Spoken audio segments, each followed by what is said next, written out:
Oh my gosh. It might actually be working. Really? Yeah. I don't think so. No. Give it a second. Yeah, it's working. It's more than a second. It's working. Because Oscar says it's working. It's not working. No, Oscar says hello. It's working. Hey, look at what we're working on. I know, total shocker. Hey, today's a special day. You know why today's a special day? Hey, it's working. Look at that. You know why today's a special day? Why is it special day? Because Morel hit 5,000 subscribers here on Instagram. Boom. So if you're not subscribed to Morel America Dropping the mic. and you don't know how to spell it, well, just, it's spelled like this, and this is their logo. Make sure you head over there and subscribe to Morel because they have cool stuff that we all love. That's right. We all love it. Not just me. Everyone. Anyways, how's everybody doing today? You good? Yes, everybody's doing good. Everyone's doing good. That's awesome. Oh, before I forget, there was a reason why. So I tried to do this a couple minutes ago. So if you got like a post and it was like, hey, and then no, and then hey, and then no, I had to do a software update on my phone. But there was a reason why I wanted to come to you guys today and say hi. Hey, Shane, what's going on? Shane from Scar. Hey. You guys ask about this a lot. Some of you are really excited about this particular product, the RR2. And you're like, hey, when is that going to ship? When do I get mine? When can I get one of these for my car? Because I want those 3 cool EXTs or Maestro, whatever they call them, MOPs. So when is this shipping? Fernando. Yes. When is it shipping? Talk loud. Next month? Wow. Would you know the date? No, I do it. When? It's going to ship on January 5th. Okay. Actually, it's going to ship before January 5th. What's up, Anthony? So the first week of... Yeah, so this will be available for public consumption on the 5th of January. So if you're dying for your RR2, now keep in mind, when it gets released, you're still going to have it flashed by an authorized dealer. It's not going to be consumer flashable, as far as I know. We didn't get into that conversation. He just said these are going to be released on the 5th. And the reason they're waiting for the 5th is because of the new year and the engineers all have time off and they don't want to overwhelm tech support and have no one there to actually help. So they're going to actually ship before then, but they'll be for sale starting on the 5th. So those of you guys that were worried about when you get yours, Hey, what's hi, up, Dean, Shane? Fernando. Miss you guys. We miss you too, Shane. Shane. You should stop by, say hi. Stop by, yes. Now, on another I'm note... from Germany. Oh, hey. Udenhagen. That was terrible. That was terrible. Can you turn the volume down on that? Yeah. I want to hear So on another note, last night we were talking about like trying to get somewhere in California, and of course I looked up where Anthony's at, and he's real far away from where we're gonna be by California traffic. So it's like depending on what time of the day, it's anywhere from like an hour to 2 hours. So it's not that far, but it's like don't that. wanna, No, like, I see. All right. in traffic. So I judge everything by how long it takes me to get to Disney from here. Because that's something I have burned into my head. So it's anywhere between a half hour to 2 hours to get to Disney from here. So 1 hour to 2 hours. No, it's 1.5 hours to 2 hours to get to Disney from here, depending on how I-4 traffic is. Okay. So trust me, I've done it enough. Right. Anyways, so I don't like sitting in the car that long. So we're gonna pass on that, which kind of sucks. But we're gonna try to get Anthony on the show once we get to the fest. And have some fun there. Now you can get the dash kit and the RR2 at the same time. Yeah. Yeah. Did you know? That's what it means. Exit in Germany. No, I didn't know that. There you go. Cool. So we booked our tickets for California. So we're definitely being there. And Audio Control, our sponsor, sent me the confirmation for our hotel rooms. Our hotel rooms. We're getting there Thursday in the AM. And we're thinking that maybe Thursday night-ish? Yeah. We might, because we're going to be in Long Beach. So all you guys that are in the Long Beach area, we're thinking Thursday night we'll kind of like, if anyone is in the area and wants to just say hi. Right. That would probably be the time to do it, is that we'll be at the hotel. We'll be chilling out. Bobby on here, Bobby D's Nuts, is going to pick us up. We don't know what we're going to do for the day yet. We're still hammering that out. I don't know. Yeah. We're going to keep that on the DL because I don't want to tick anyone off. Correct. But that night, after everyone gets off work, we'll definitely be there. There again, I don't know who would want to drive out to Long Beach to say hi, but if any of you do, that's where we're going to be on that Thursday, which is the 6th of February. Yeah. So, tomorrow is Star Wars time. I know, right? Yeah. Ugh, gosh. I'm not going to be there, but I'm trying to decide when I want to go. I got 10-inch kicker L7s. What amp is good for it? L7. I got a 10-inch. Oh, get the 801. The KS 800.1? Yeah. I got a 10-inch. Yeah. L7. KS. Yeah, the KS. Ooh, talked to Kicker last night. Ooh, more stuff I can't talk about. So excited. Hey, from Jacksonville. Ohio, what's going on? Jacksonville in the house.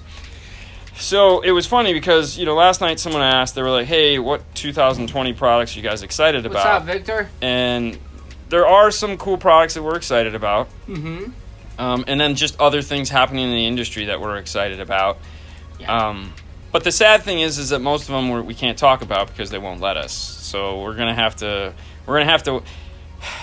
Pretend that we don't know nothing. So we have to wait, which sucks, to show you. It's just a pain. But I'm happy. Wife wants to go see Cats movie. Not with us. So I got the time, Bobby. Booked the ticket. So I'm gonna get with you later this week or the next day or so, and we'll figure out what we're gonna do. Yeah. Because we're gonna be there. We're getting in at 9 something a.m. on the 6th, which is Thursday, and we're flying into LAX because, dude, John Wayne is apparently a really special airport because they wanted a lot more money to fly into that airport. Those guys are nuts. Yeah. What amp do you recommend? I'm planning to run 2 12-inch woofers. Well, depending on what 2 12-inch woofers, I mean, the most common amplifiers are going to be a 500-watt woofer. So there again, don't know budget, don't know what kind of woofers you're going to run. There are plenty of amplifiers out there from mild to wild and price points that allow you to do that. You don't know what ohm load yet either, and that's the problem. So it's like some amps do it at 2 ohms, some amps do it at 1 ohm. There again, doesn't matter. 500 watts is 500 watts. So California's in the house. KTM me. We'll do. California, yeah. So I'll put in for the day off. Thank you, Bobby. Dude, I'm super excited, man. I can't wait to hang out with Bobby. Yeah, definitely. This is gonna be good. Yeah. You guys done an 8-inch mid in the door of the newer F-150. Yes, we have. We did were they the Audisons? I think they were the Focals. What was it for? We did the Focal integration or whatever it is. They have the 8-inch. So they have an 8-inch now, and at the time they were the only ones. So now Audison has an 8-inch in the Prima line. Mm-hmm. So you have Focal, you have Audison. Yeah. Morel has an 8-inch on the expensive side. So if you want a amazing 8-inch, Audio Frog has an 8-inch. I don't know if Audison Hertz. I know Hertz doesn't have one. I believe it. Robbie say, I read last night in C Outlook that Kicker was the #1 in amp and speakers sales this year. I can see that. I mean, dude, you gotta understand, man. All prejudice aside, they're a big company that is passionate about car audio, and they put themselves in places where they can find people they don't go to car audio shows. This will be the first year they're going to be at Knowledge Somebody's Fest. cleaning the window. Yeah, they're going to be at Knowledge Fest Dallas and Knowledge Fest Orlando, which I think we'll be with them in Dallas because that's the plan anyways. We'll be with Audison Hertz in Orlando, and then now Victor. The plan is to be with Kicker in Dallas. But dude, they put a lot of effort into making products that you guys I think are cool. So no coming to see me at Addison? What's that? So it says, no coming to see me at Addison. Oh. I'm sure there's some... Yeah, Lance. Yes. We were thinking about it, but... But they going to... I mean, we'll see you there. Exactly. But because there again, it was like, okay, and then we're like, and then it was like, no. What's up, Bill? Hey, Bill. So yeah, no, I don't think we're gonna make... I don't know yet. We're still trying to figure out what we want to do when we get there. I mean, I think I know, but yeah. Yeah. So that'll be fun. Do you think a noticeable improvement over a 7-inch or a 6x9? So if you're doing a 6x9 inch mid bass as opposed to the 7-inch mid bass, the 6x9 mid bass will probably be a better fit. It's going to give you more mid bass. The 7-inch kind of came out before the 6x9 craze, so the idea behind the 7-inch was to get a bigger speaker where a 6.5 would go. Now that we have tons of 6x9s, dude, the 6x9s are a way better option as far as the mid bass goes. So yeah, I would do that. What you guys think about PRV Brazilian amplifiers? Not much. It's kind of not our thing. I mean, No. it's not that there's anything wrong with them. There isn't. Nope, but we just don't do a lot of that style product. I mean, we don't sell PRV. We sell, we sell Scar. He sells Earthquake. He does some American bass. DS18. They sell that from the retail store, but we don't do a lot of it here in the install bay. It's a 6x9 equals 6x4 is 54. Good one, Bill. Good one. So was thinking about the 8-inch component to was thinking about 8-inch compared to them. Sorry. Oh no, the 8-inch is way cooler. There's no doubt about it. So an 8-inch compared to the 7 or the 6x9. Yeah, 8. Yeah. Any tips to you using a router to cut acrylic? I was never a fan. Because even when you pre-cut it, it's you run the risk of breaking it. So they make and they don't work so great. But like this is a plastic blade, so this is made for cutting acrylics and ABS and stuff like that. And the problem you run into is this gets really hot. But pre-cutting your acrylic, depending on how big it is nice. The other thing too is like a spiral cut bit. Everyone always says use the spiral cut bit. And it also depends on how thin your acrylic is. So like if you have 1/2-inch acrylic, it's not going to be as, like, you don't have to worry about it cracking like a 1/4 inch or an 1/8 inch is going to be rough. What I liked to do was tape it really well to whatever I was trying to router. And then I would pre-cut it and then go back in, and if it was thin. If it was thick, I wouldn't worry about it. But if it was thin, I would pre-cut it and not get super close, but get close enough. Then sometimes I would sand it down. But make sure you have a really sharp router bit. That's kind of the key. Don't use the old, bit that you've had for a year. Get a fresh one. Are there any speaker adapters for the mid-range speakers in a 2015 Mustang with a premium sound system?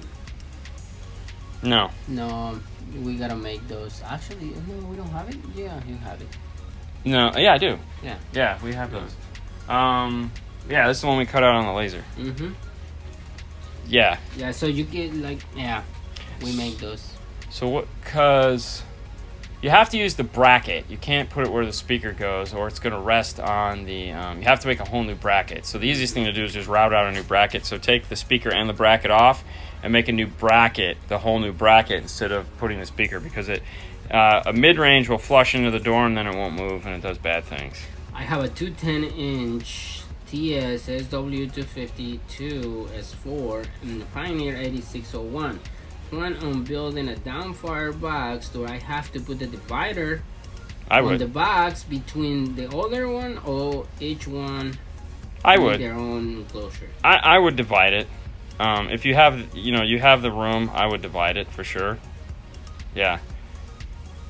Audible Physics or Audison? I've never heard Audible Physics. Have we? No. I don't know. Yeah, I don't think I've ever heard Audible Physics, so I can't really give you an opinion on that one. Right. I mean, pause due to poor connection. What? Good morning from Oregon. Questions. Setting the amplifier gain with the DD1, is distortion affected by ohm? Using a 2-ohm speaker versus a ohm speaker. No. Speaker, for example. No, you're fine. It's not going to hurt anything. I mean, if it's a good amplifier, it shouldn't affect it at all. How do I get you guys to follow my Instagram? Post the link to your Instagram. Yeah. I think I already. I thought I followed his Instagram. Really? Yeah, I thought so. Okay. Yeah, just post a link to it. I'll check it out. Okay. What is the most depth you've gotten out of an enclosure in a Toyota Crewmax? A Crewmax? Which one is that? What is the most depth? Depth. That's the 4-door, the big one? Crazy one, yeah. Okay, so here's what you do. You head over to Rockford.com, RockfordFosgate.com, and you look up the single P312 sealed truck box, okay? It's going to be a wedge-style truck box for a P3 woofer. If you build a box to that dimension, it will fit behind the seat. The only thing you have to do is get the length between the two pieces.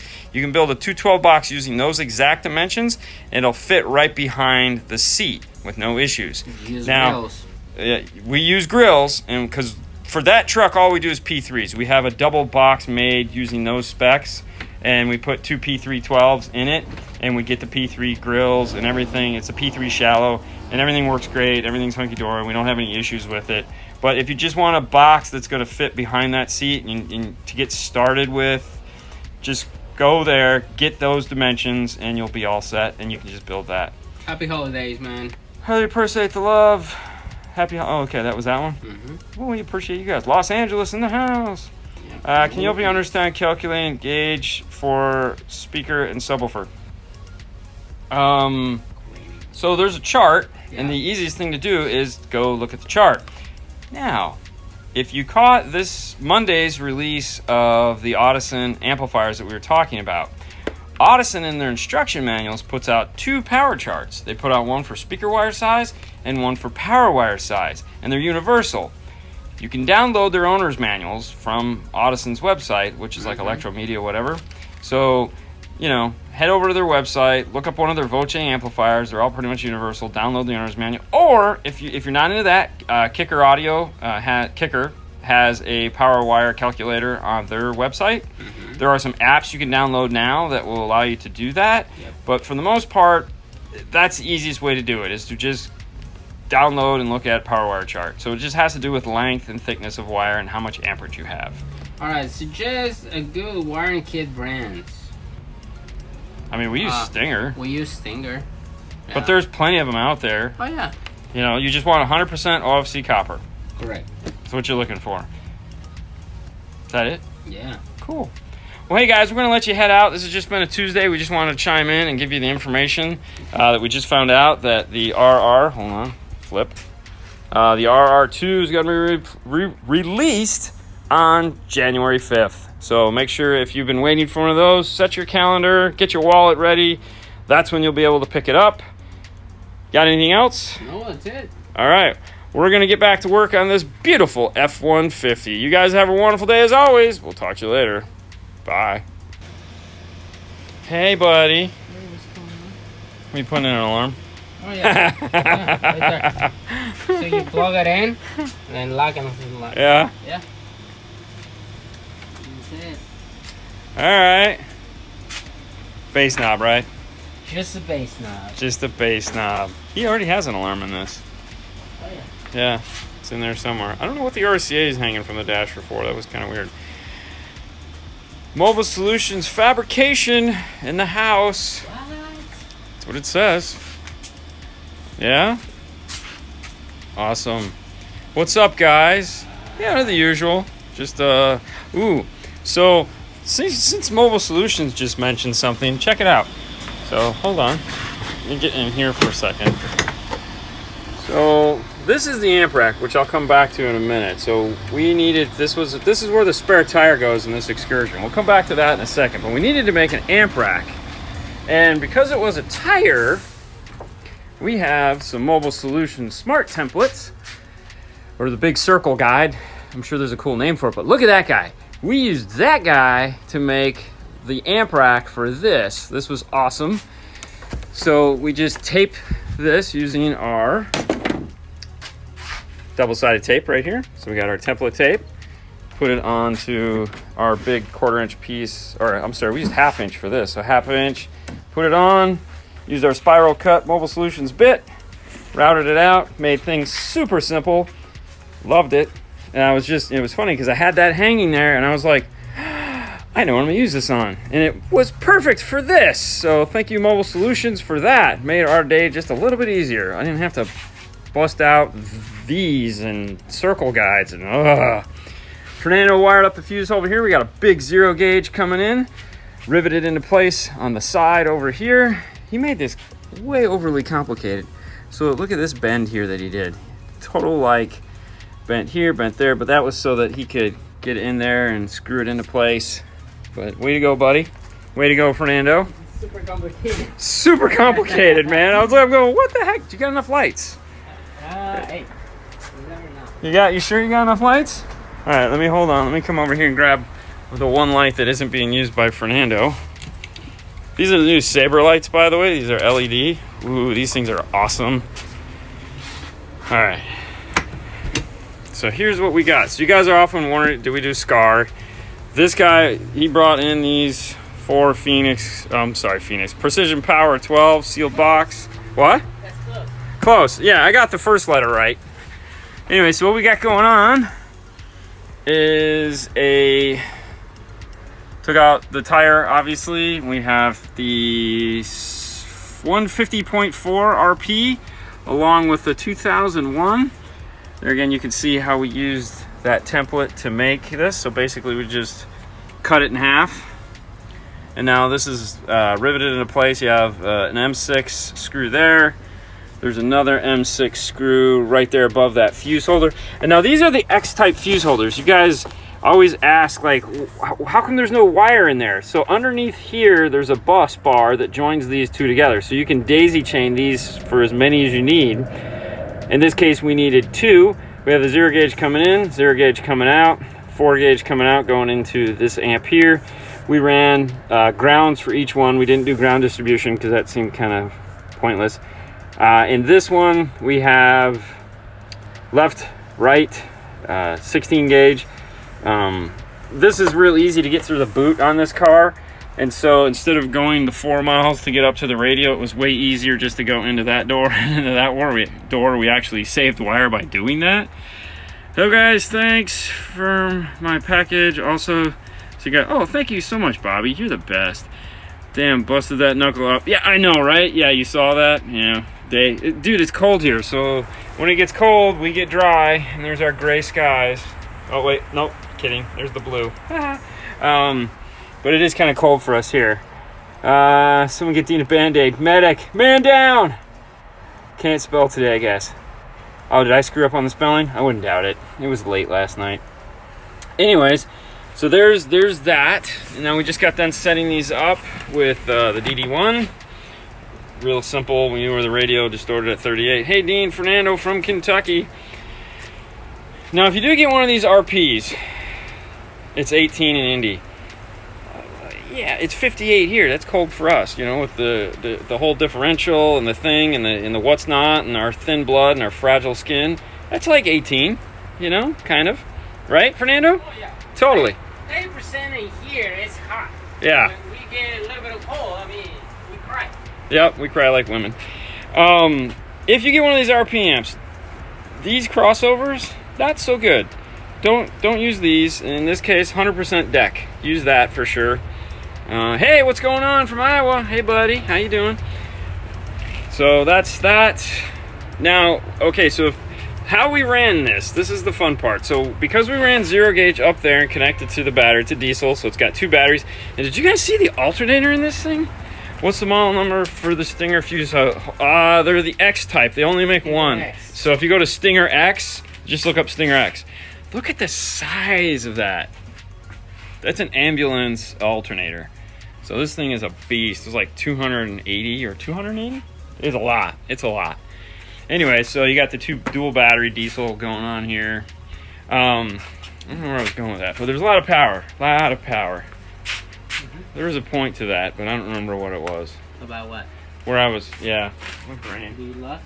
Yeah, I'm lost. You lost it? I lost it. I lost my train. Wow. Good job, Dean. Good job. Yeah, I know. So Fernando just finished. Oh, I know what I was talking about. Power wire run.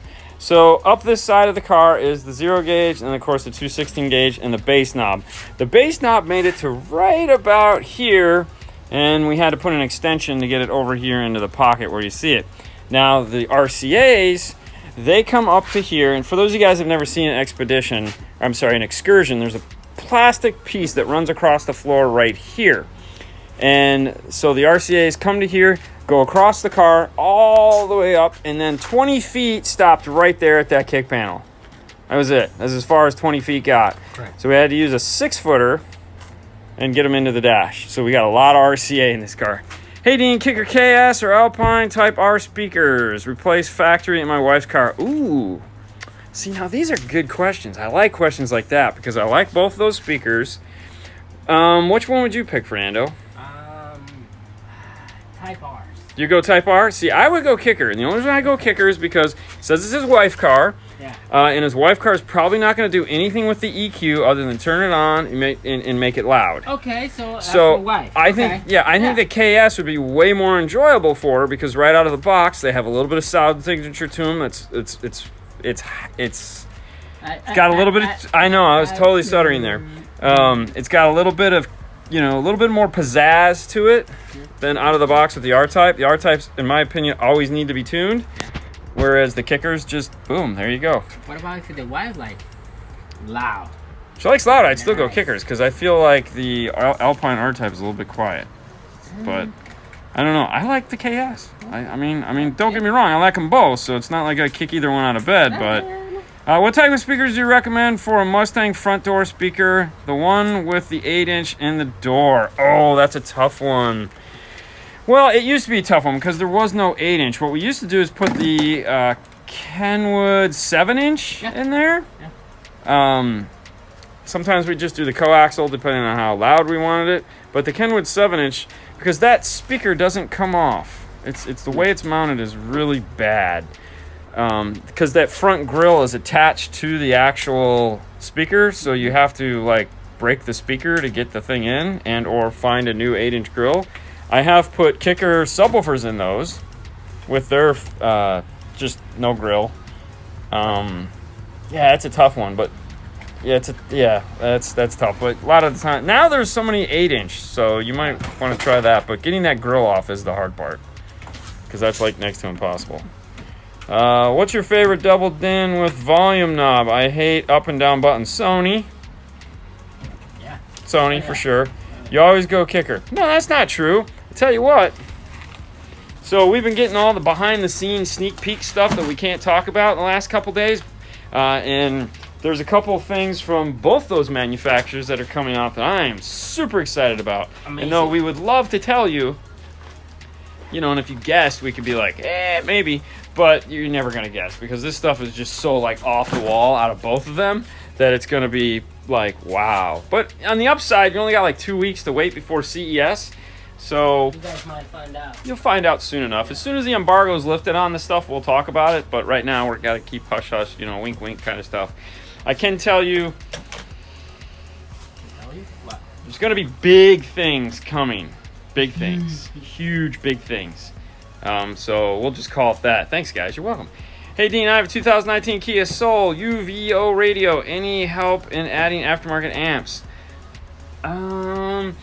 Check MetroOnline.com because I know with the DSP they had some, I don't know if it's for your car, but I know they were working on some stuff for that, so they might have the Access DSP adapter for that car. If not, you're going to need a multi-channel DSP. That's the same system that Chris has. That's the same car Chris has, Bennett.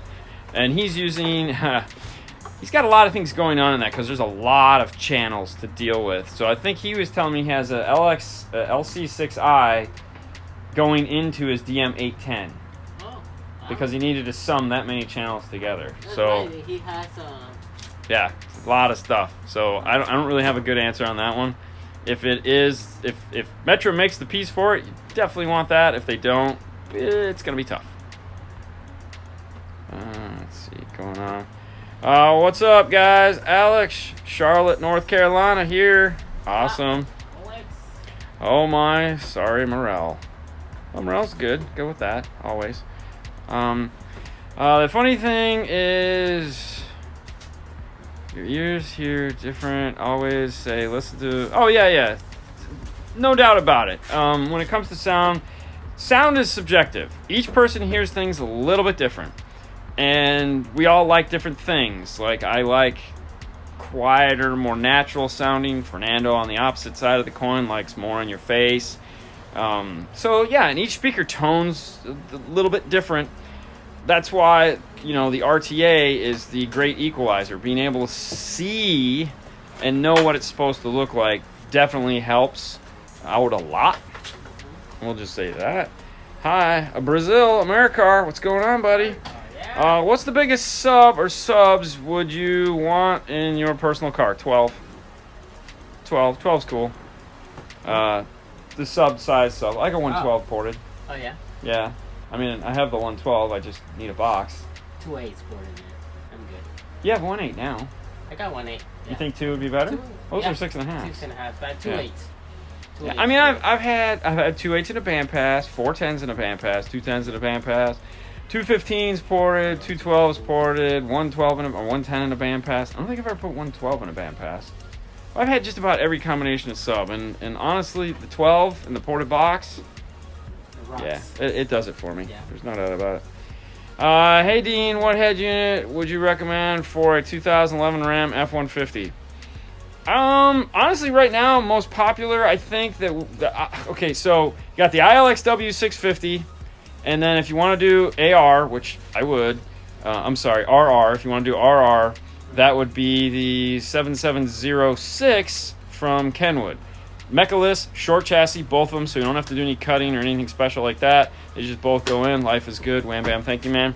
And then for those of you that are interested, if you didn't catch the show the other day, you guys are asking about the RR2, when that's coming out. For those of you, this is the RR2 here. Ooh, RR2.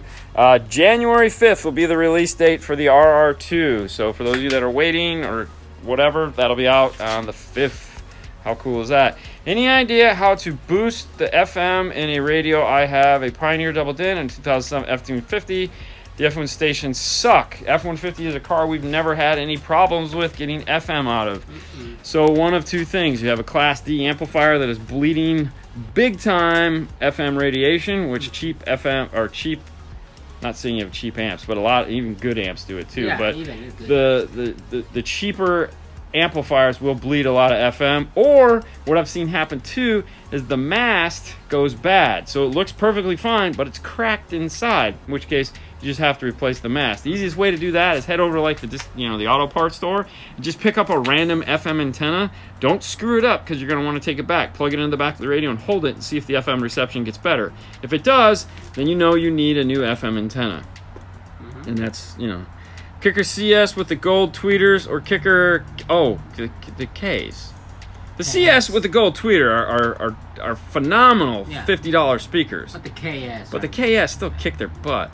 Or KX. KX still kick its butt. There's no... Yeah. It's just an amazing $50 speaker. Best 6x8 set for F-150. Problems, LOL. So if you're not into, if you just want loud... Then the Rockford Fosgate Power Series 6x8, 5x7, which is like the T5, 6, something like that, is the loudest. It's like boom, wow, crazy loud. T5. No, we're talking 5x7s. Oh, okay. Slow it down, Mastermind. Now, if you want to do something like with a tweeter or something like that, then check out the Full Count Integration 5x7 components. Those are pretty awesome. Like if you have a separate tweeter, you want to do the whole separate tweeter gimmick, check those out. Do you know what kind of speaker adapters that I can use for a Corvette? The 4x6 speakers to the 6.5s in the front door of... Why did you say Corvette? Or Convert. Oh, I'm sorry, Convert. I read Corvette. Jeez. Convert 4x6 to 6.5s in the front door of a 95 Chevy Impala. You got to make that from scratch. Pick yourself up some plastic. You guys often wonder where you can pick up plastic. They sell it on Amazon, or you can pick up a cutting board. I mean, we have the link.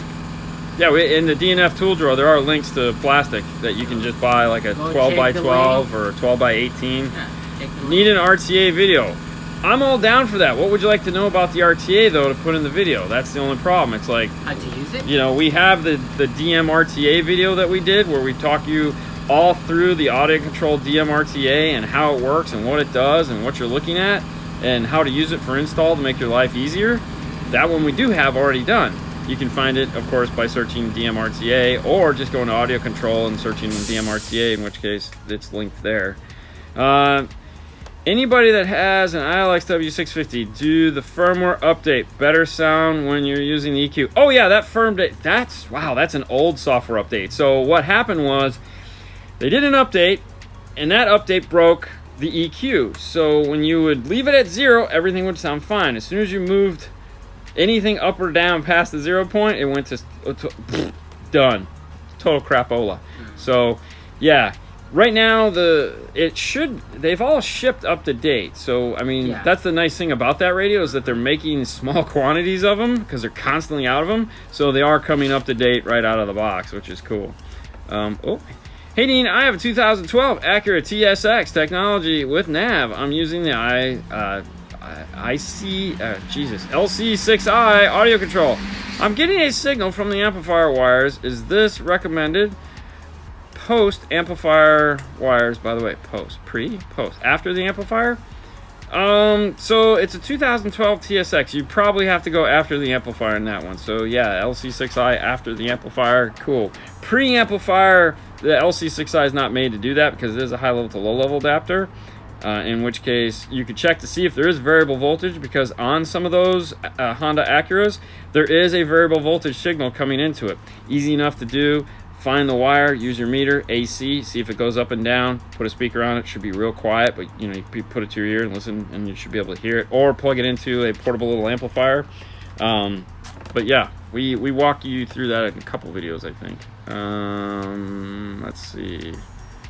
Rockford Files get punch or Kicker KS speakers? Oh, KS, that's not even a question. The punch, just, no offense to Rockford guys, but I feel power, either buy power or you go home.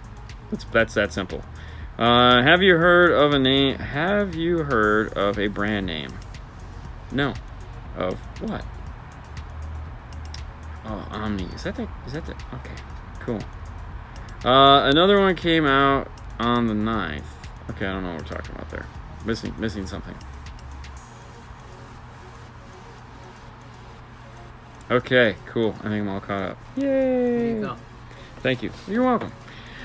All right, so that's it. We got to show this customer his car. He's anxiously waiting for it. He wants to play, and we want to play too. So we're going to let you guys go. Have a wonderful night as always. Bye. You bet. See you guys. Well, good day, everyone, and welcome to the show. Ah, crap.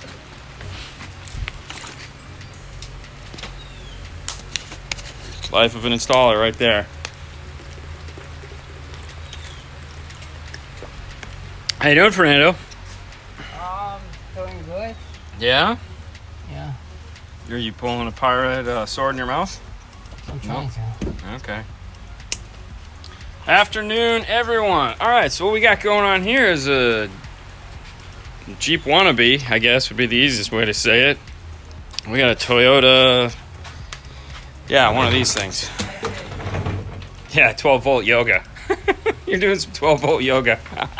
Johnny says you're doing some 12-volt yoga. Oh, yeah. That's Johnny from Loud and Clear, Wiley, Texas. Shout out. What's going on? So for this one, we had an interesting dilemma. They have the tire on this gigantic, this thing, you know, like hit me, I dare you. Yeah, thank you. FJ Cruiser. Hey, it's right there. Duh. Anyways, this was the problem. He wants a backup camera. And of course, nothing, you know, you can't go Jeep because this bolt pattern is way too wide for the Jeep mount. And also, I'm a firm believer in if the camera isn't perfectly in the center of the car, you're probably going to run into some issues. That's pretty close. It is a little that way some, but it's close enough. But the real problem was like Metro makes a Jeep one that you can actually tip it, and you can, but the bolt pattern's too wide. So we came up with this guy here. The camera is angled down, so it's pretty cool. And then the other problem was, you guys often ask about the white box style radios that are made for the cars. He happened to have one in there, so he had this. Well, this Toyota Perfect Fit radio. You guys, there it is right there. Snaps right into place. There's no screws that hold or anything. So the problem we ran into is we wanted to go aftermarket, but lucky for us, Metro makes this guy right now, which is the 998300, which is basically a bag that has every single bracket that Toyota has ever used. So there's 5 different panels, and you just break off the pieces you need. Of course, it comes with a big owner's manual right here. And so you end up with this, where you grinded off all these side pieces. And then the second problem was it's still designed for a deep radio, you know, something that sticks out real far, which the radio Paul sold him, of course, does not. It only comes out a little tiny 1/8 of an inch, so this wasn't going to work. So Kenwood has these that they give away with some of the radios, which is just a thin snap-on piece. So we cut this to fit into this, so that it all lines up perfect. And then you just adjust the sides, so they're nice and sexy. Did you get the measurements in one? And Fernando got him in one. What a guy. I usually take 10, 20 times. I'm just slow, I guess. And this, of course, is getting an RR, because why not, right? Yes. It is the better harness for Toyotas, in my opinion. And that's it. So this is an Alpine camera that we're using. I like to go square. That way I can angle the camera some, and you know, I can basically just offset the mount so I can tip it up and have it come down. I can see why he wants a backup camera, because you really can't see out of this. So at least he'll be able to not run over any more kids. Kind of cool. Awesome videos, man. Keep up. Love your guys' work from Orange County, California. Ooh, I can't wait. We're going to Cali. Going back to Cali. February. Here we come. Dude, it's coming fast, too. What is it like? Yeah, I don't even know. It's like, I think it is the first week of February. It's crazy. 7 to the 9. Yeah, first week of February. Oh, 9 to the 11? Either way, first week of February.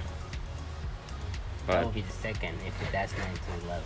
I don't know. You didn't hang up the next year's calendar. You stowed it away, so I can't look. Okay. It's okay. Are we ready to put it in? I'm ready. All right, let's click this thing in. You grab that. I'll grab the R. I'll grab this. I'll grab the RR and that. All right. So anytime you're putting in an RR, what you want to do is plug into the car and the radio first, and then save the RR for last. Do we need to do anything with this? Yeah, I'm just going to run it. All right, well, why don't we do that real quick before we... Perfect. Also for this, we use the Metra USB aux adapter. It's a little piece they make here. It goes into the factory aux panel and gives us an aux and a USB. It's kind of sexy. You don't like the door? Huh? You don't like the door? I don't like the door. Really? I like the door. Really? Yeah, just, No. I don't know. Seems like... The factory didn't have a door though, so. The factory has a door, but it's a cool door. I'm sorry. They don't make a cool door. Okay. It's just personal. Typical stereo installing. Yeah, make stuff work.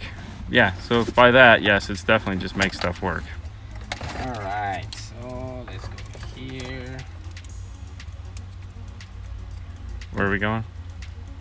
We're going there. We go here. Awesome. And then we're going here. Well, what am I doing? Oh, that was me. I'm sorry. You shaking? No, I was playing with the screen. I don't know why.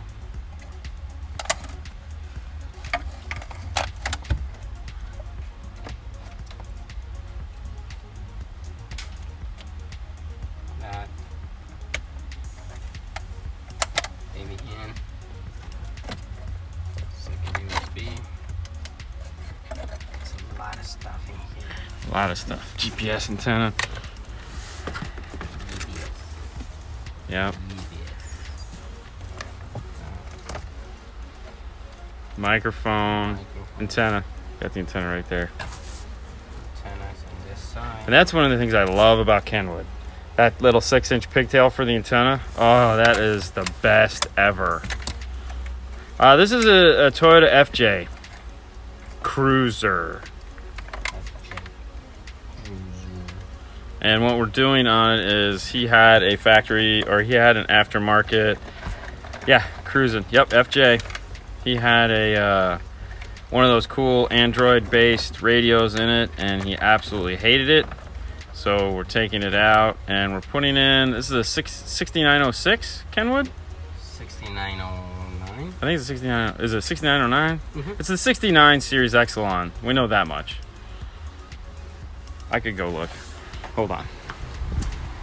So he wanted GPS from an actual GPS system. So, oh, he got a 696. That's why there is no 0. So on the Kenwood, their numbers go, if there's a 0, 4-digit, non-GPS, 3-digit GPS. So this guy has a 696. He gets the Garmin Nav, and you're a pervert.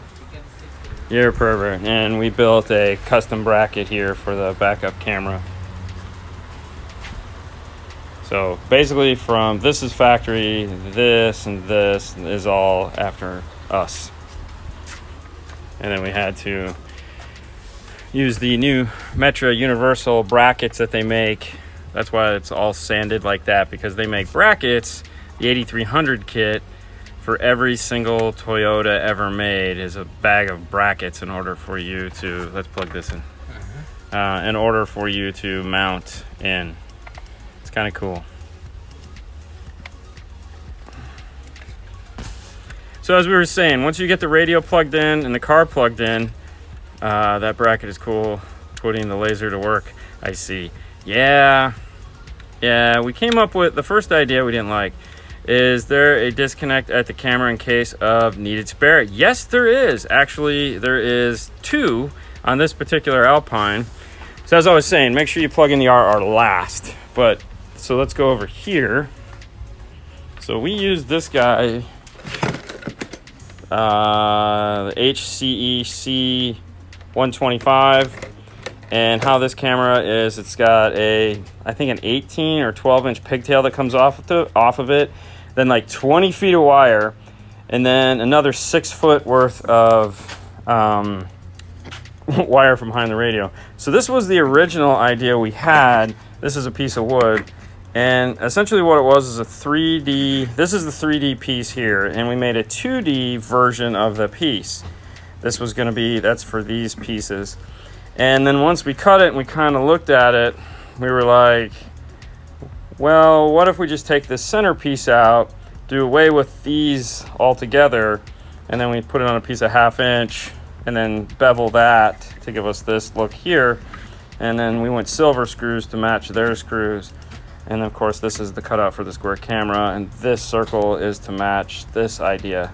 So that was the thought process behind it, and which eventually turned into this idea here. So you kind of get a very, that was at least our thought as far as similarities between the two, just to give it kind of that factory look. These clearly look plastic, and they are, so we went with silver to match their existing silver. Now my concern, as always, is once you go to pull that tire off. Hey, could you give me a hand for a second? Since you already got the screws. Look at that. Boom, he's got the screws in on that already. Here, hold this for me. I'm holding it. Not towards, but yeah, there you go. So if he does get a flat tire, hopefully he has an Allen key in the glove box. Otherwise, sucks to be him. But that's not my design, so I don't have to worry about it. So behind the camera, here you go. You have the connection. So what we did is we used a bunch of the electrolytic jelly to just glue it all up, because it comes with waterproof shrink wrap that's right here, but if we were to do that, you know, you would have to have a knife, and it would be very difficult. I don't think a lot of water is gonna like pool up inside of here, but that's why we put all the electrolytic jelly on it. And then, you know, so he can do this, get it off, set it inside the car, but that's where we put the connection, so it's nice and easy to get to. And then you just kind of snake this all back in here, and then that's that. So he'll be able to change the tire, no problem. Crooked. I noticed that. Yep, you're right. let's flip it 180 degrees here. There we go. You know that would be cool Well, if you cool. make a name Well, like Toyota FJ Cruiser. So I thought about that for a minute, and Yeah. then I was like, you know, if we do that, then if we make it too like shiny, then everyone's gonna look at it, and then there might be some doofus that walks through a parking lot, you know, and be like, I don't have that on my FJ. So And that then was- they come to us. yeah, I don't want to build that. Can you show what you did in the computer for the camera mount? Yeah, sure. What are you doing now? Hold on. Show. Come on, man. Relax. Let me take this back on. Yeah, come on over here. Come on over here. Stay right there. I'm staying right here. Stay. Joe. Not moving. Lock. Freeze. All right, come on. All right. All right, let's unlock this guy here. Oh wow, look at that. So this is just a picture of what what the printer looked like before it was done. Let's go over here and launch Adadine. So we have 3 versions of the camera. This was the first start, and all you can come through here, and as you turn on the layers, you kind of get the idea of what's happening. So if I turn everything off, you can see behind it is the scan of the actual cap, and then once we start adding lines to it, we can start removing things that we don't want. This second page is the working cutout, and what this started out as, with this particular software, you can't tell it to like not cut this and cut this, so you have to add this as a layer here, and that layer is a PNG file. So you create a PNG, so that whole piece is just one PNG file that was created, and we use that to also create this look here. So once we had created that PNG, we exported it, and then I turned that file into the next cutout. And so what you have on this one is, if I can figure out where the heck I put it. So here's, no, that's that. So here's the original layout there again. I think I deleted the upper half, or no, hold on, let me see if I can find it over here. These are guide paths. I think I deleted it. Yeah, I deleted it. So this started out, and then this, we needed this circle here, this black line, to be a PNG. So this is just, you copy and paste it onto this page, and then you export it as a PNG, bring it back over into here, and that is this. And as long as it's the same size piece of paper and nothing changed, you can just drop it into this. So the red outline here is going to be how big the 3-inch circle is, which is this piece. He's gone. He left. Yeah. Oh, he's So that coming. was this. So come on over here for a second. So when cutting that piece out, this is which it's got to line up perfect. Oh wait, I might be doing it backwards. Yeah, so that goes like that, and that's what we use to cut out the back piece. Normally we wouldn't have done that. We would just cut this out, but since we needed this bigger piece as well that we were going to cut out a 1/2-inch Sentra, we just went ahead and cut the whole thing out. And that gave us this. And this also gave us our template for that piece. And then there's a second one of these on the back side, and that has some weather stripping on it. So it's essentially, when you put these screws in, it sandwiches the 2 pieces together. So it brings all 3 pieces into place, and then that locks it into place right there, so that it becomes part of this. Okay, so maybe an idea to put something on the camera mount to let the customer know what's top and bottom. You can see right here that that's an angle, like right there. Yeah. So now you know which one is bottom Plus and which one is top. This doesn't have to come off. And these 2 here only go one way. But Right. yeah, the camera is angled Right. so that it will shine down. See, there's a gap here, there's no gap here. Right. It's in an incline. So you can tell which is up and down. No, the laser doesn't cut ABS. Oh, ABS will do bad things. No. Supposedly they might be able to engrave it. We haven't tried yet, because honestly, they don't say to do it. It's the gas that comes off of the plastic when you cut it, so only certain things can be cut, because they'll emit gases, and those gases can actually hurt the lens of the laser. Yeah. This is acrylic. A lot of Acrylic. people just assume it's plexiglass or something like that. Plexiglass is a brand. This is acrylic. And this is really the safest material for a laser to cut in the plastic world right now. Yep. And of course, it'll do a bunch of different woods and stuff like that. But you know, once you get What's up, Bobby? once you get the shape, you can take it over and turn it into anything you want. Yeah. All right. Fernandez 919. You can stop by anytime, man. We're gonna be here next week, every single day. Except Sunday. Except Sunday. So from 9:30 to 6:30, we're gonna be here. So if you're gonna stop by, you can stop by, no problem. Hi, Jason. So what we use this, which is just wood. This is just 1/8 inch MDF.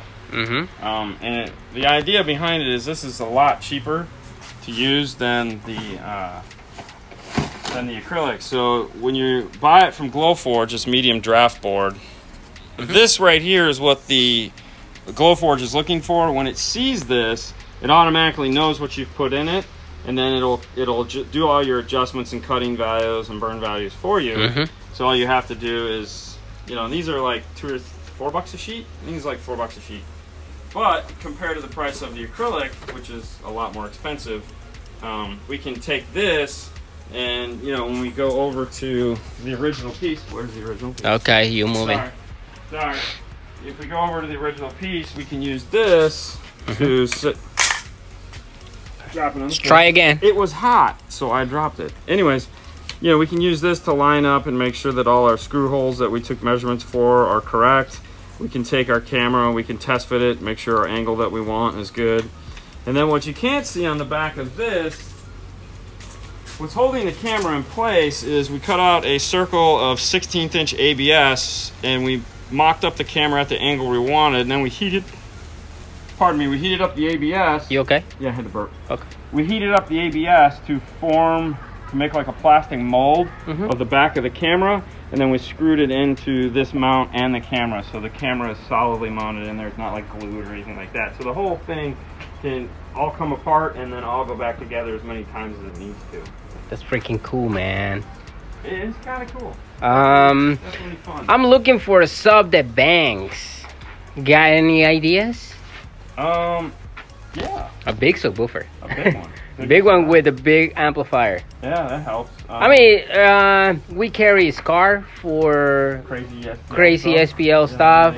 If you want, exactly. Big, like, hey, you know. If you want something, P3s, P310s, 15s, T2s. Ooh, my favorite subwoofer. Yes. There's a lot of woofers out there that bang. Everybody makes a premium woofer. There's like an L7 12Q class sitting up there that bangs too. You know, that's kind of a generic question that you always want to elaborate more, give more information on. Just ask, you know, when it's bangs for $300, then it's like, okay, so now we can narrow that field down. Yeah, P3s, man. Hertz SPL. Yeah, also. Oh, yeah, there you go. Hang on. Trying to build an ABS amp rack. What's the best way to heat up the plastic to put the 90-degree bend? So we use these guys right here. These are the Power Probe Micro Torch. You can find this on DNF Tool Drawer. Yep.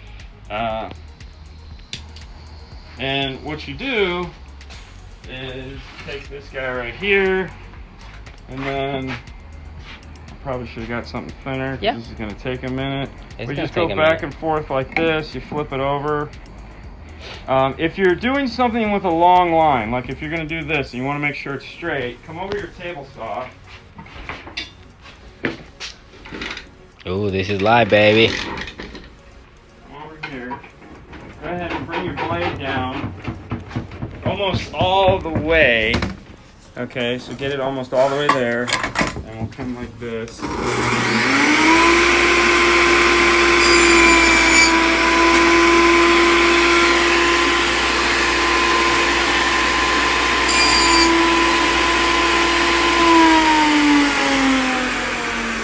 And what we've done is we've scored just a little nick in there, not much of anything.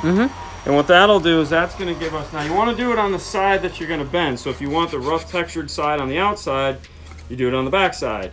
If you want the rough texture, like if we have to go this way with it, then we would have done it on this side. And what I mean by that is we'll heat this guy up here. When we make speaker rings out of the acrylic, yeah, sometimes we spray paint it. Sometimes we use the black one, so you don't have to spray paint it, and that's it. Show them what we use for paint while I'm doing this. Where are they? Oh, we use this to spray paint. Sim dye. There you Dries go. really quick. It's drying like under 5 minutes. Yes, this is pretty cool. But this is what we use if we spray paint acrylic. Okay. So once you get it up to heat, you notice that the smooth side is going to bubble a little bit. That is because we are using the torch. If we use the heat gun, it would go a lot slower, but it wouldn't give you the bubbling. So now we bend it. And if we need it at a certain angle, you know, you still have some flexibility, so you can take it into the car. Put it right here. Something nicer is to just do this like this, and then you just kind of hold it there until it becomes rigid, which takes a couple minutes. You know, once you get it to see, it's still wanting to come up, so you want to keep holding it. You keep telling yeah, for sure, totally, dude. Yeah. All right, so it's still wanting to come up, so we want to sit there and hold that. Now, you can do this in a car. Just get comfortable because it's going to take a minute. If it's a long piece, make sure you wear some kind of gloves because it does get hot and it will burn your hands, and that sucks. Now, if it doesn't have to be super, like, perfect, you can walk it into the bathroom. Like you're in a hurry, you need to get this stuff going. Now we're going to the bathroom. Bring it into the bathroom. Soak it with water. Both sides. You can also rub it with a cold rag. That'll do this, or a cold wet rag. That'll do the same thing. But now what you have is your angled ABS. Let me see. Yep.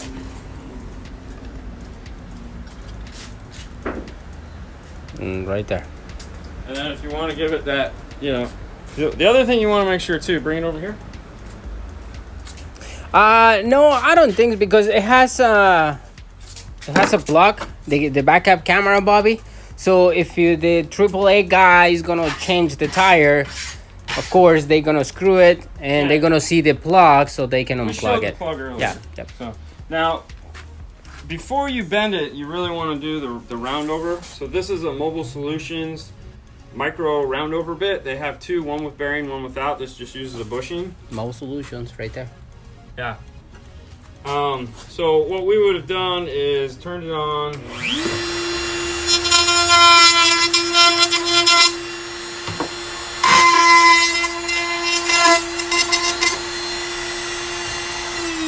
And that's going to give you, that's going to knock off that that square tip like this has, or that's just going to give you the first bit of a round over.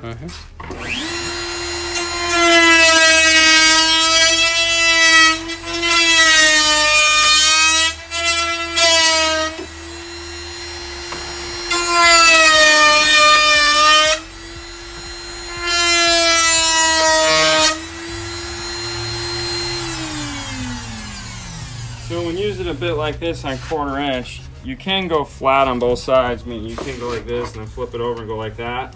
If you're worried though, if you saw I standing that one up, that'll also do the same thing. That's also helpful if you have a flat like this and you forgot to, you can come back in.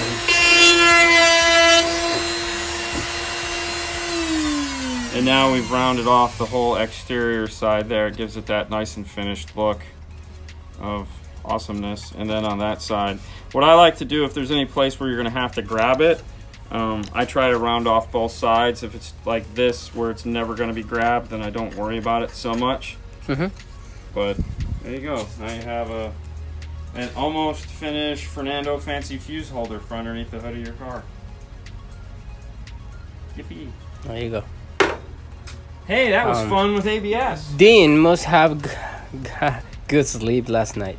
Dean went to bed at about, I had to take my dad out to dinner, so I went to bed at about, I want to say 9:30, and I did not wake up until the alarm went off this morning. And even then, I was debating on whether or not I was going to get up and go to work. I wanted another 3 or 4 hours, but I knew we'd probably have fun stuff to do. And hey, I wasn't wrong. Okay, flip it. Flip it. Flipping it. All right, so let's get back into the car here. Let me flip this back around, because how fun is it to look at Dean? Not very. So the trim piece that we use, this is actually a Kenwood trim piece that they make that comes with their more expensive, that was loud, sorry. And what you'll notice is there's a little notch right here that's just enough to get it out of the way for this silly little clip that's right there, which you still got to put all the clips back on this. I got it. You got it? Right. You got it, bro? 2 hands. Okay, I don't. Right now I'm the one-handed man. Are you still ordering ABS from Sentra or Amazon? No, when we buy ABS, there's a local distributor here called Farco that sells, we buy it by the sheet. That's why he's digging that out. So how we break it up, if you guys obviously see this in the background all the time, this we cut it in, we buy it in 4x8s, and then we cut it into 4x4 to make it a little bit easier. And so ABS wise, you have, this is 1/8 inch here at the back, and then these are all quarter. And then if we walk over here to the other side of the saw, this is 1/8 inch Sentra. This is the Sentra side. So for Sentra, we have white is the 1 inch. Believe it or not, it's cheaper to buy white than it is to buy black. So if you don't mind doing a little spray paint after the fact, usually you can find white cheaper. Then this is all 1/2 inch. This is a piece, 1/2 inch. This is a piece of white 1/4 inch. We get that for when we're making things that we want to keep. That way we don't throw them away because they're white. And then this is, this is actually ABS, so this must have just got put here. This is Sentra. We don't buy a lot of 1/8 inch Sentra, but we usually try to have at least one piece. Most of the time this is getting used for some kind of back bracing and not an actual like mount. 1/4 inch, and there's also a piece of 1/16 inch ABS over here. This is really handy to get some of the 1/16 inch. You can cut it with just regular like tin snips, and the reason why this corner is missing is that's what we use to make the mount for the back of that camera, because this heats up like really fast and it's just nice to make mounts out of. Good times. How was audio control? Haley Haley had a great time there. I had a blast. Chris Bennett, as you guys know, is phenomenal dude. We had a good time. What's wrong? Oh, you broke it? No, this one cracked. No, you broke it. No, you broke it. Dude, how did you break it? Because this one have to go all so the way you down. No, how did I literally just put it in? No. You were putting it in wrong. It goes from the top down. Yeah, you broke it. Okay, I broke it. Good job. Well, we gotta make another one. You're the worst. All right. Dean, you ready for next Friday? What's next Friday? What am I doing next Friday? I don't know what's going on next Friday. Oh, well, you know. All right. Anyways, so we still have a couple of these left, so I'll cut out another one. Awesome. All right. Well, that's it. These things happen. Kind of a bummer. All right, guys. Fernando, you good? Yeah. Ready to dip? Yeah. All right. Well, I'm going to go cut another one of these things out. Oh, Star Wars. Oh, yeah. Geez. No, apparently I forgot all about Star Wars. My bad. All right, guys. That's it for today. We hope you learned something. Have a wonderful day. We'll see you guys tomorrow. How can I get a 5-star t-shirts? Teespring/store/5 stars where they're located. And we have them as cheap as we can. They're not very expensive. And if you hurry, you can still get it before Christmas. At least that's what Teespring told me. All right, guys. You have a wonderful day. Bye. What's going on? How's everybody doing today? Fernando, Yes, sir. what's happening? You ready to do a little bit of science project work? Yes. Bling. So today we're going to do a little bit of science project, a little bit of in-school science fun stuff. Hey, what's going on? Oil and water. We're not going to mix oil and water.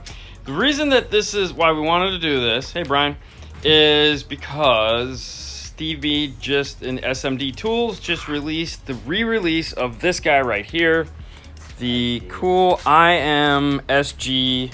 Now this is probably one of the most expensive tools that Steve sells in the handheld thing, but as an installer, this is a super valuable tool. Now this is the older one, we haven't got the new one yet. And I say yet because, yeah, we're gonna get it. Because it does a lot of neat things and the newer version has updates. But even with this old one, I wanna show you one of the things that makes this tool so awesome. So what we got here is, this is the Alpine Jeep box. We got some X series. Naturally, we got a Jeep. This Jeep, he's had this for about, what, a year and a half? Well, we installed this like a year and a half, something. And somehow, you know, hey, one of those buddies knows a little bit more than us, got in there and... Bro, I got you, bro. Yeah, he got us, bro. And so what we got is we got a blown subwoofer, we got a blown mid-range, and we got a blown tweeter. One of the things that this does exceptionally well is help us figure that out, because sometimes what you run into is just, let's say, a short and a voice coil where it still puts out sound, but it doesn't do anything else. And another thing is it'll also show you if it's got an open voice coil or something like that, a little bit better than what a digital multimeter will do, or even a tone generator, even though this is a tone generator. So what I want to show you today is we got this woofer here, and we're gonna show you, hopefully the camera's audio will pick this up, but let me give this over to Fernando. Go closer so you can smell it. Oh, yeah. Shout out to El Fernandez. Thank you, man, for stopping by from California the other day. That's pretty cool. All right, so we're gonna hook up our test leads here. We're gonna go ahead and power this thing up.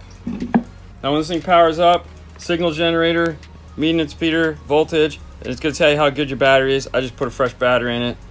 We're gonna change our range here to low pass. It's low pass. And we're gonna turn That's this my thing last down. name. Now, If you can hear it. if you're quiet,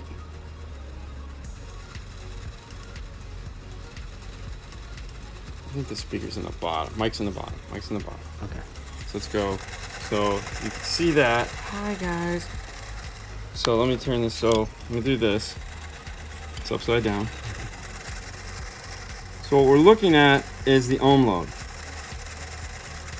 And you can hear the speaker making bad noise.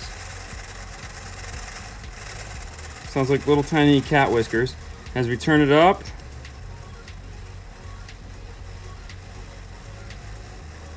you can still hear it. And that's the loudest, this is the highest frequency that this guy will ever play. But what you're seeing is our ohm load is still good, but we're getting this funky noise coming off our voice coil that we know we're not supposed to get. So that right there is we can then go and go, okay, this woofer, right? We can go and then we know that this woofer is blown because that's the voice coil inside there shaking around. It's come off the bobbin and it's bad. What do you got? Yeah. Find you guys through Markland Car Audio Fabrication. Oh yeah. Oh, Mark. Yeah. Yes, a car audio fabrication, top notch. Markland's in Where Atlanta. respect you guys too. Thanks. Thank you, man. Thank you. Now what we Yeah. have also here is we're gonna go next to the tweeter. And we'll go ahead and connect onto here. Now this should give us a, when we go on, we'll go to high pass, and we should hear sound out of it. Notice it says open. That's telling us that this isn't even seeing the voice coil on this. So this voice coil is just disconnected. There's nothing there. This guy's totally dead. We would be able to turn this, and just like the subwoofer would make noise, what we'd be looking for is an odd impedance. So it'd be like 4, 4, 5, 5, 5, 27. And then we'd know that it's bad. Hook the other one so they can Hold on, see hold it. on, I will. So next to us here, you know what? I don't have the tweeter. Let me grab the tweeter. Let me grab a functioning tweeter. Just grab a tweeter. We have plenty of tweeters, man. Got to put a new tweeter in it.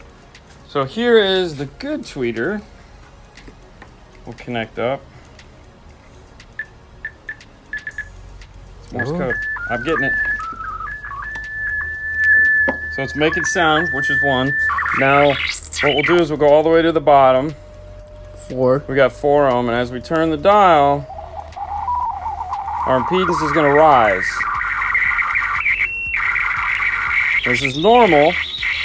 And what we're looking for is a really obscure ohm load that's going to pop in here. We're not getting it. That's good. All right, so now we're past the threshold of sound. So what we had is this is what a speaker would look like. Pretty normal. But if we saw like 20 or 10 or 15, then we would know that there's a problem with this tweeter at that frequency, and we'd know the tweeter is bad. Now we also have a mid-range here that just isn't liking life either. Somebody went in and shut off the crossover, so that's wonderful.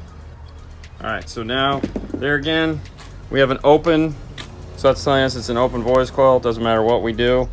Doesn't matter if we push on it. This guy is definitely toast. And then we have the functioning one here that's going to replace it. I know, this is a shame. It happens. That's what warranties are for.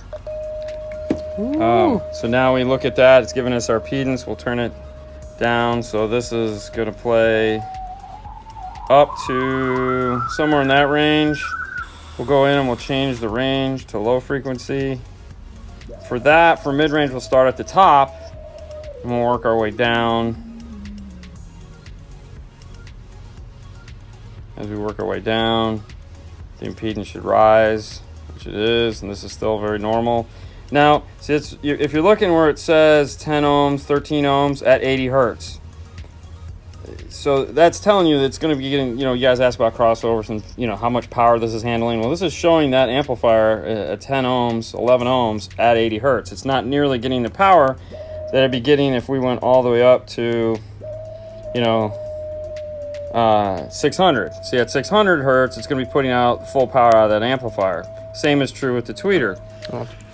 So anyways, IBM car audio, what's going on? If you're into tools, I think he's selling this for 400 and something bucks. And there again, like I said, this is like his most expensive. And the new one, I like the new one. Well, the new one, it's great. So one of the other features that this is useful for is doing a crossover. So yeah, when you want to crossover tweeter, crossover tweeter frequencies are definitely the most important thing. Go ahead and hook that back up to the tweeter. And this will help you find the FS. Now, the nice thing about the new one is it'll automatically find the FS for you. Just it sweeps it and then picks your high point for you, which is pretty awesome. So if let's see, I don't think on the box it tells us what the FS is. Go ahead and turn it around. That's my face. That's your face. Right there. Have a blessed Saturday to you, man. Thank you so much, guys. Hello, DNFs, City Tech. Okay, so Fernando, ¿por dónde entras el firewall with the power and ground on the F-150s? Okay, so we normally go in the driver's side. We always go in the driver. We say that's 19 feet. Yeah, 19. 19 feet. It's a factory grommet, and like this part right here on the F-150s, factory grommet. It has a nipple, so you cut the nipple off, and we go through there, and then we seal it with the what do they call? Caulk. 3M strip caulk. Yep. So it's easy. You can actually go in the passenger side, but it's harder. We find out. Yeah, you got it. And it's just like you spend more time, so we just add the extra feet on the power and ground, and for us save us time, a lot of time. So do you find it? Yeah, no, I'm just reading something. You were having your fun. I'm having my fun. So what type of speakers are those? This is the Alpine Type X's. This is like the flagship. Yeah. Yep. Pretty cool speaker. Oh, we broke it. Yeah, we did. No, this one shut off. So, okay. So, but this is really nice speaker too. How do you guys run new speaker wires in through the doors? Sometimes you can, sometimes it's impossible. Yeah, Mark just did that video on that. Yes, when you have, well, this one doesn't have that, but when you have a booth and there's no way, because it has a Molex plug. Sometimes you can drill into there, man. So what we do is just cut the wires on the kick panel and run it through there. So. Well, no, we attach it at the kick panel. Right.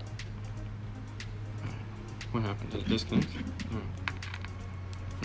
Yeah, that shut off. High pass. All right, so what we want to do is we go the other way. All right, so we're at 615.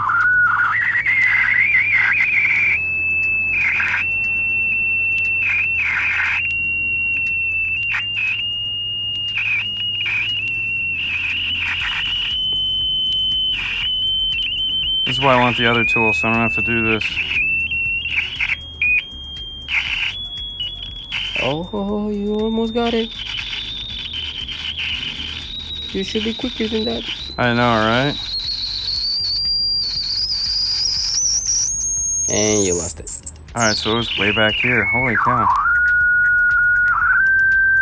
Oh, okay. 1.5. 1.6. Oh, yeah, so 1.6.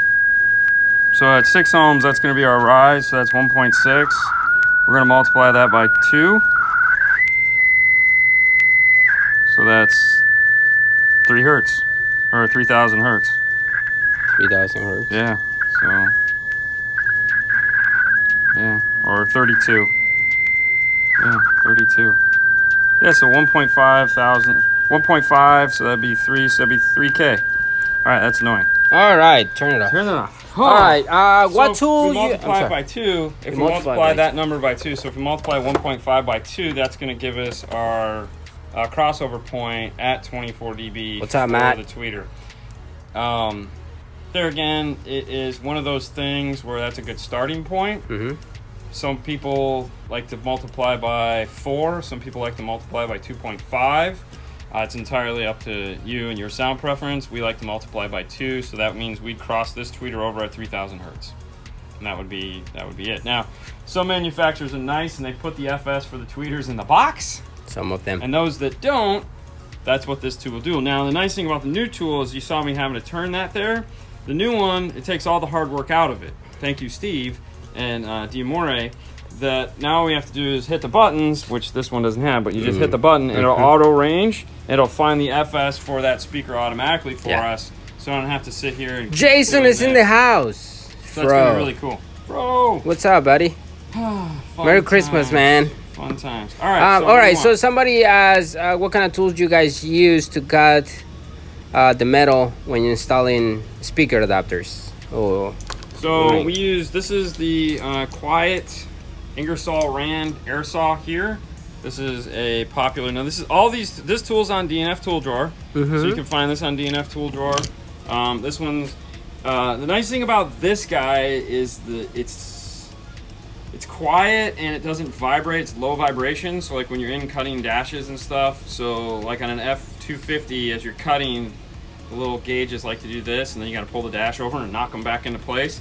So this one we bought because it doesn't do that. So if you go nice and slow, it vibrates so fast that you don't have it as an issue. Another tool we use for cutting, this is probably my personal favorite, is one of these guys here.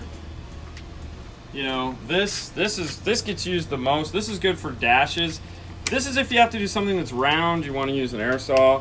But if it's not round, this guy works the best when you need to get up into a dash to cut the little backs out. You can just do this. If you need to cut like on a Jeep across the front, or a Ford where you got to cut up across the top of the dash, you know, you just butt in and this makes it, you can really, so like this moves far. So cutting in a dash with this, with that, you know, I don't know, this is about a 3/8 of an inch or 1/2 inch a throw. You have to be real careful this is cutting. Whereas this, you can you can limit how far in you have to do it. So you can literally cut with an 1/8 of an inch or a 1/16. As long as you can hold it in place, it'll cut right through the plastic. So this is much nicer when you don't know what's behind it and you can't get back there or you're concerned. This is the tool to use for sure. All right. If an amp has a set 12 dB slope, yeah, and 124 slopes, when setting the crossovers on the DSP, do you set the slope at 12 dB? Well, no, you would just you pick one. So okay. So if the radio has 12 and the amp has 12, and you set them both for 100, yeah, you're gonna have a 24 dB slope stacked. But if one has better crossover than the other, you just shut the one off. Now it's fixed, meaning like it has a, like most sub amplifiers, the low pass crossover, they don't necessarily have an on-off switch for them, and you're kind of stuck with having to have that on. Simple enough solution. Turn it up so high that it's out of the realm of what the other one is doing. So for example, like this, it has the, we put the Rockford 1005 class, or T1005, little skinny pack of cigarettes amplifier. It has crossovers on it, the sub you can't turn on and off. If we wanted to use a DSP, like we were putting a DSR1 in there, what we'd do is we'd turn that crossover point up to like 220 or wherever it tops out at, and then we could just use the DSR1 because that's crossovers way out of anything that's going to affect what we're doing. So that's, yeah, there's no reason to stack them unless that's your only option. Yeah. Just turn it up high enough to where it's not going to affect it. All right. Can you show a close up of the onboard material, please? I really want to try on my next install. So for amp boards, we use two different materials. We use this, which is blown PVC. So this is pretty flexible stuff. This is the 1/4 inch. This is nice. It's lightweight. And then we use, this is the same stuff here. This is the 1/2 inch version of it. It's blown PVC. As you can see, it's kind of porous looking if you look at it. When compared to same material. When compared to like ABS, so this is 1/4 inch ABS. So you can see there's no porousness to it at all. This stuff, this is extremely rigid. This won't bend, whereas this, you get a little bend in it, which that's no big deal. This you can't use. This stuff nowhere near heat, so this never goes underneath the hood of a car ever, never, or in a headliner or anything like that where it could possibly warp. Because even 1/2 inch will warp. This stuff, you can put this wherever you want. It's not going to warp. It's not going to bend. Once you've got it in your shape, it's pretty much going to stay there. Now, when using this on a router, this is a lot like wood. It can be vicious. So when you're over here cutting it, like we only use spiral cut bits, and like if we have to do speaker panels out of this, we'll do one at a time. We're not going to do two at a time because going at a 1/2 inch piece of this is quite scary. And the problem is when you take it over here to the saw. So let's say you want to. A lot of guys say, do a quick cut, to whatever.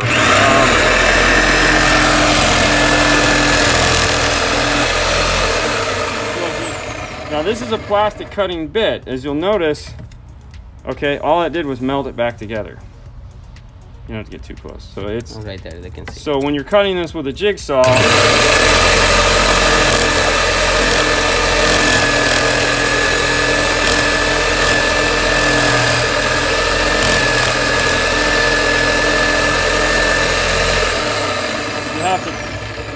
you have to keep going at it. This is why this stuff sucks, the laser. But as you can see, like I'll put my hand behind it. It didn't do a great job of cutting it. So using a jigsaw with this stuff totally sucks. Now on the other hand, when you take this stuff here,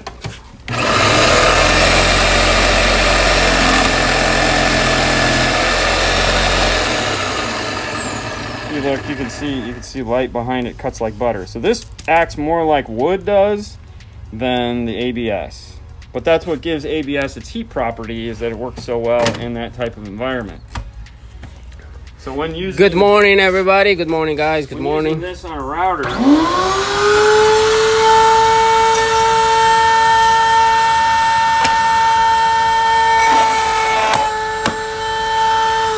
you can see, it doesn't like being cut. So you have to be extremely careful with ABS. It is not your friend at all. Just be careful with your fingers when you try. That's why like ABS works really well for a big solid amp rack, because you're just cutting shapes from a table saw, which table saw will do magical on this thing.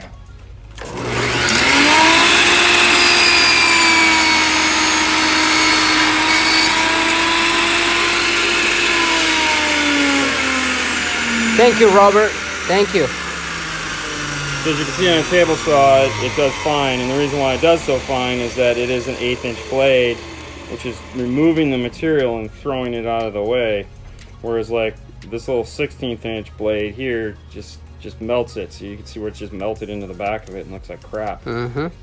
So we love to use this to make, you know, the fuse holders underneath the hood or the amp racks underneath the seat, because we can cut them on the table saw. We can heat them up, we can bend in L shapes to them, we can give them a lot of 3D characteristics to get into the bolt patterns, and we don't ever have to worry about it ever on melting or on bending or anything like that. Hey, this has been Plastic Shop 101 with Dean from 5-Star. Yay. Thank you, Robert. Are we I good? appreciate it, man. Yes. What do we got? Robert say what? I don't know. I don't know. I don't have glasses. Can't wait to walking enough to get a job soon. Okay. Oh, walking enough to get a job soon. To buy merch. merchandise support. Thank you. Gotcha. Oh, it's Shane. Hey, what's up, Shane? Did you see the Scar audio post I put up the other day? I'm just saying, you know. Share it. Is that it? We good? Yeah. You guys learned some stuff today? Everyone happy? We get guys from Kali. What's up, Kali? we got some education on today that was fun and exciting. We learned a little bit about the signal generator, the IMSG, this guy right here. Not that Steve Mead needs our help in anything. However, if you are in this and you do it for a living, or you just want to be that guy that works on a level that no one else works on, by all means, get on the list. Pick one of those things up. It'll make your life so much easier. So much easier. And it takes the guesswork out. The whole purpose of the tools is to take the guesswork out, so that you can actually be a definitive answer in why things do what they're supposed to do. How you guys are bolting your amp racks under the seat? Are you changing bolts? No, we just cut it really thin. I mean, most seats have like big bolts on them, so we slide it underneath the bolt. You know, usually if it's a 1/4 inch, we'll cut it down to 1/16 of an inch. And it just goes underneath. Yeah, and haven't had no issues. Life is good there. Yeah. Or if we can't do that, sometimes if there's a frame underneath the seat, like sometimes we'll just use rivets and attach it into the subframe, not drilling through the floor. We never want to go outside the car, and that's that. Dre, we have a link on the DNL. Yeah, there are links. There are links for the material that we use. Yeah, you can get on Amazon.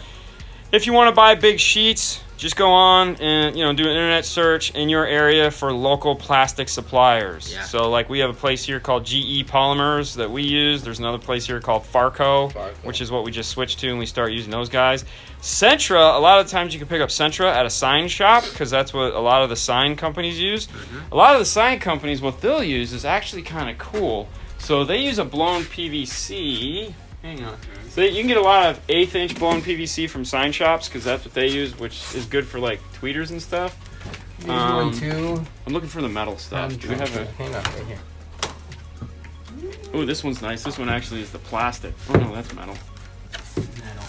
Oh, we don't have a small piece. Crap. Hang on, let me flip this around.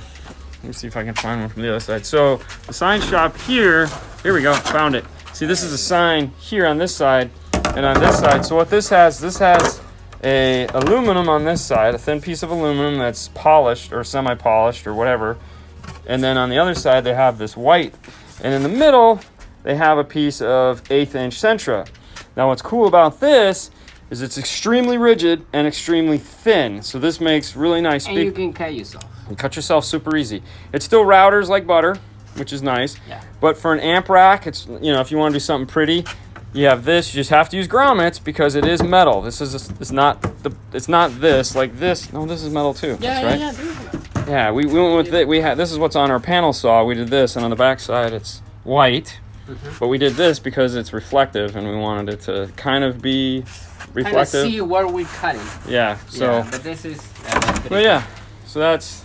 You can get this at like a local sign shop, and that makes a really nice amp rack as well. Yeah. Don't put it under the hood. The hood. Yeah, don't under the hood. No under the hood. I had a car accident almost a year ago, Tampa. Oh, that sucks. But okay. St. Pete in the house. So there you go. All right, guys, we got to get back to work. We got to get this Jeep out of here. Got to replace all his blown speakers. Yay. Fun. Turn the Alright, crossovers guys. back on. So you guys have a wonderful weekend. Remember, there's no show tonight. No show tonight. That was This yesterday. is his wife's birthday, so fun there. We just thought we'd come on, talk a little bit about cool tools and plastic, apparently. Works for me. You guys have a wonderful day. Don't forget, Monday, we have a special guest. We're going to be on YouTube for Monday, but that's right. Our boy, Jeff Smith, is going to be in the house. Yeah. And that way, you can know, I know the Jeff Smith. So he'll be here answering questions. We're not going to interview him because we've interviewed him enough. So we get to talk about fun things like DSPs and, dude, he's national sales manager, trainer, or whatever. He's a smart guy. Smart guy. So we're going to ask him smart guy questions. So make sure you tune in for that. It'll be fun. It's gonna be awesome, guys. See ya. We're gonna see you I was going to say. on YouTube. Yeah, again. It's Monday, man. It's not the end of the week. I mean, it's just a normal Monday. All right. See you guys. Bye. Bye.